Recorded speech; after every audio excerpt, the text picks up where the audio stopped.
be sure to follow my Instagram, Marspeed_official. It's a good place for more car content, and I'll answer all your questions and DMs there. Hey guys, so today I'm just making a quick guide to anyone that's interested in buying a Dodge Charger from the 2015 model all the way to the current 2017 model, so over the past 3 years. And I've also done a buying guide like this before for the Dodge Chargers from 2006 to 2010, so if you do want to check that out, the link will be up here in the right corner.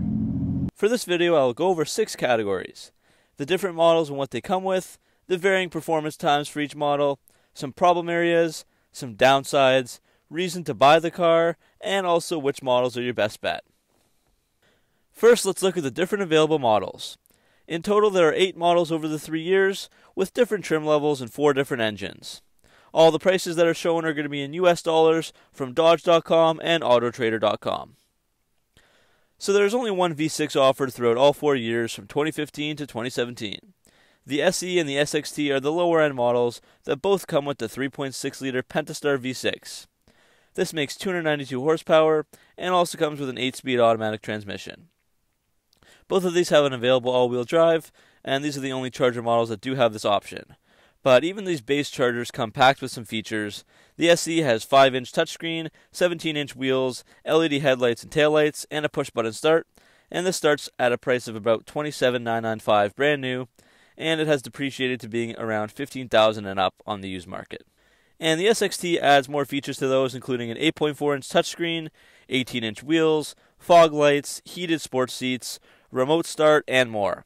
And the SXT is $2,000 more at $29,995 brand new, and around $17,000 and up on the used market.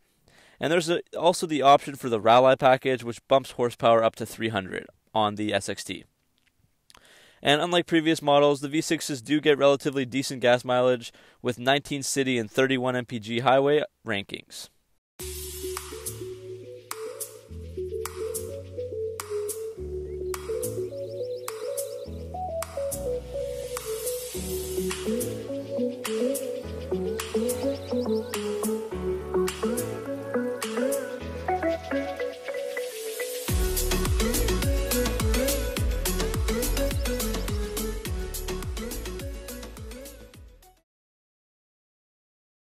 Now on to the big bad V8s, where we have 3 different Hemis offered in a variety of models. So the RT is the base level V8, and it is offered in each of the 3 years. This comes with the legendary 5.7 liter V8 Hemi that seems to have been around forever, and that has 370 horsepower and almost 400 foot-pound of torque. Basically, the RT adds quite a bit of performance over the V6 models, as you can tell by those horsepower levels, and also adds 20-inch rims, a body-colored spoiler, performance brakes, suspension, exhaust, and sports seats. And the RT starts at $34,895 brand new, and can be found for around $21,000 and up used. You can also add the Road and Track package to your RT, which adds a few nice options for a few thousand more, things like Napa leather seats, Super Track Pack, performance pages, park assist system, heated wheel, and way more.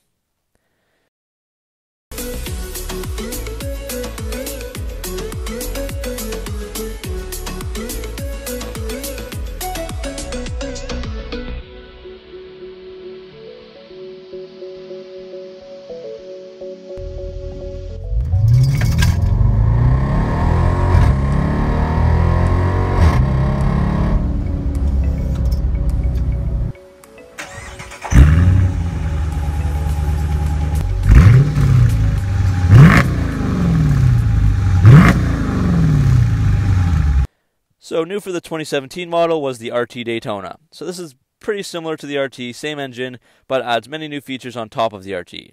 So you get things like a cold air intake, active exhaust, Super Track Pack, SRT front and rear bumpers, SRT spoiler, unique graphics, blacked out roof, and more. And the RT Daytona begins at just under 40 grand, so about 5,000 more than the RT.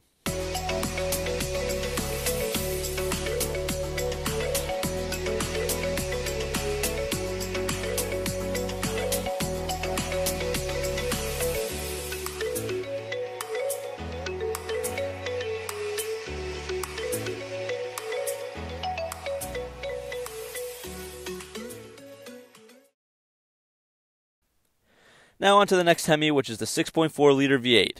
This has 485 horsepower and 475 foot-pound of torque, so quite a bit of a bump over the RT. And the first model that has this engine available is the RT Scat Pack. So this model has 20 by 9 inch rims, performance hood and fascias, 4-piston Brembo front brakes, and a black spoiler. And the Scat Pack also starts for around $40,000 and has really held its value on the used market so far, just a couple $1,000s cheaper being used.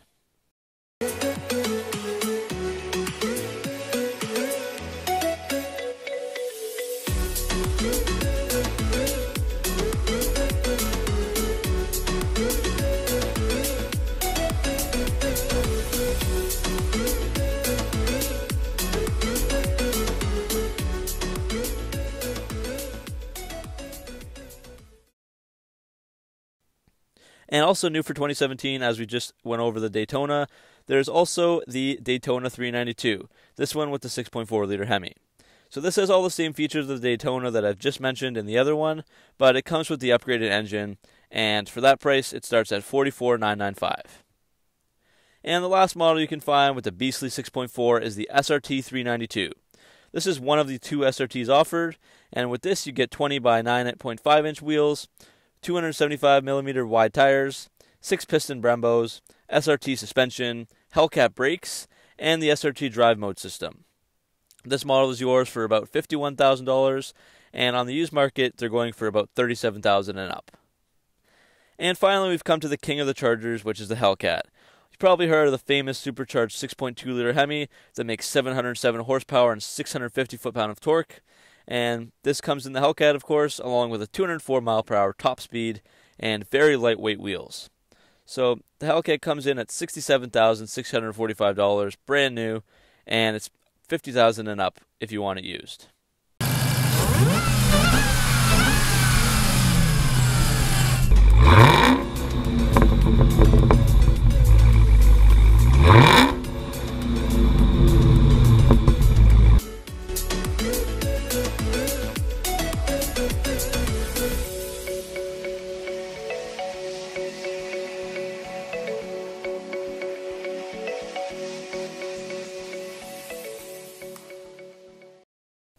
Okay, so here's a quick price comparison among all the 8 models.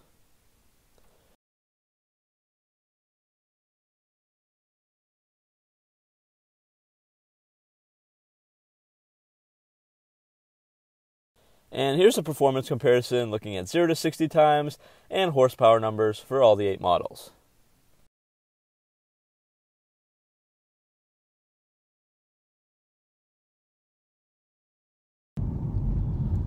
Alright, now let's have a look at some of the problem areas that have been reported on these model Chargers. And although Dodge has definitely come a long way in their quality control since the first Chargers, or even before that, they still have their issues, and they still aren't quite matching some of the other car manufacturers in terms of this quality control. So again, these are basically just some recalls and reported problem areas that have been discovered on these cars so far. But the first one is that there was an issue with the supply jack that would cause the car to fall off the jack and possibly hurt or kill whatever was underneath it. There's also software issues with the radios that allowed hackers to take control of certain vehicle systems, which increased the risk of a crash. There were a lot of problems with the Hellcat O-ring seal and fuel rail crossover, so this resulted in leaking gas and possibly setting fire to your Hellcat engine. And Dodge has also had some paint issues on the Charger. There have been many reports of paint flaws, such as running paint that was clear coated on top and paint that was peeling and bubbling in corners and on body panels. So now I want to look at some of the downsides of these Dodge Chargers. So the first thing is that there's no manual transmission offered on any of the models. They are offered on the Challengers, but on none of the Chargers. And some people love to drive stick, especially in a sports car or a, I don't know, muscle car like the Dodge Charger. So you do have to give up the fun of going manual if you want to have a Charger. So the second thing is going to be drivability. So the Charger is a very large sedan in a time where we're seeing more and more smaller cars on the road. So this can be obviously hard to park and drive in big cities with tight spaces. And if I ever go downtown or something like that, I don't want to have to squeeze into tight spots in the city. And in fact, the Charger is also longer than many crossovers and SUVs, as I'll show by this chart here, even longer than the Dodge Durango and close to the Audi Q7. The visibility also isn't amazing, with very thick front and rear pillars. The third thing is rear-wheel drive for weather conditions. So if you do live in an area with harsh winters, the rear-wheel drive isn't great in the snow, and you have to factor in that you'll probably need winter tires, or definitely consider getting the all-wheel drive model. So the last major downside that I would want to talk about would be gas mileage. So in a time where most vehicle manufacturers are making cars that have better and better gas mileage and smaller engines, the V6s and V8s are kind of outliers in that respect, and they're also, not the most fuel efficient cars that you can buy. Almost all of the Charger's competitors, whether it's going to be sedans like the Buick LaCrosse or something Ford Taurus, things like that, or even what I consider their muscle car competitors like the Camaro and Mustang, they all have base 4-cylinder engines, and then some of them do have the available 6 cylinders as well, but a lot of them are switching to the 4 cylinders for better gas mileage. And obviously this is kind of a catch-22 because, you don't want a 4-cylinder engine on a nice car like the Charger, but you do want better gas mileage, so it's kind of a toss-up. Now to take a look at some reasons why you should buy this car. The first thing is that it's got exciting exterior style.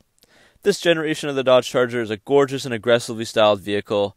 From the grille to the taillights, it has a sleek and athletic look, and it mixes the old classic muscle car look with the luxury performance look of cars today, and the result is just something that's so cool, nothing else on the road is quite like this sedan. Second thing is that there's amazing colors offered. So there's many heritage and cool exterior paint options available, such as Plum Crazy, Go Mango, B5 Blue, Tour Red, and many others. These colors add yet another feature to an already super cool car. Next up is that it's got lots of power.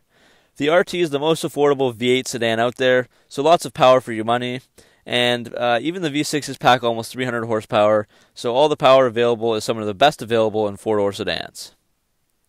Next up is the great interior. The days of bland and cheap interiors are gone for the Charger. These models have a really roomy and well-designed cabin with plenty of space. The dash is attractive, and the optional leather and suede seats look great and feel great. And the Dodge Uconnect is also a great infotainment system with a huge available 8.4-inch screen. The next thing is that there's a lot of options with these cars. There's 8 models, 4 engines, and tons of trim packages to choose from. So many great cosmetic and performance features that can be added to the car. Next thing is that there's a great aftermarket support for these cars. You can have aftermarket support for almost anything you can think of, so it can be cheap and easy to modify these cars and customize them to your taste. And the last thing I want to say about this sedan is that it's one of the most versatile ones out there.